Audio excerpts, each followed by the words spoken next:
The protesters at Stanford and colleges across the country are demanding their universities end their investments in companies involved in the Israel-Hamas war. ABC 7 News reporter Lena Howland dives into that demand and what companies protesters are targeting.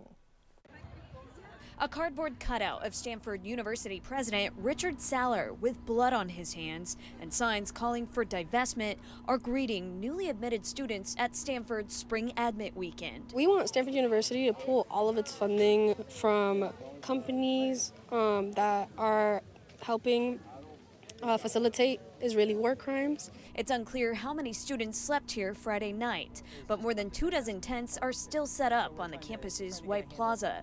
They've been here since Thursday for what demonstrators are calling a People's University for Palestine.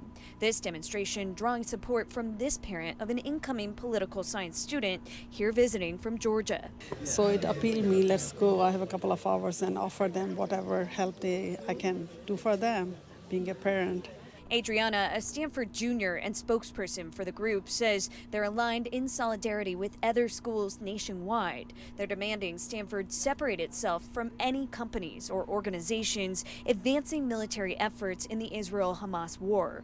And they're calling out 3 well-known companies. Stanford has ties with Lockheed Martin, Stanford has ties with Chevron, with HP, and all 3 of those companies are hurting the Palestinian people. In a statement, the university said in 2015 the board declined a proposal to divest of certain companies doing business in Israel. They say that decision has remained in place ever since. They also say it doesn't impact Stanford's endowment, which the university website shows is $36.5 billion as of last August. Stanford's statement continues to say the university's endowment has no direct holdings in Israeli companies or direct holdings in defense contractors beyond small exposures resulting from passive funds that track broad indexes such as the S&P 500.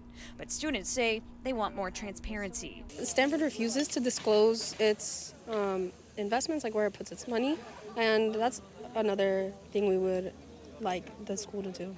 In Palo Alto, Lena Howland, ABC 7 News.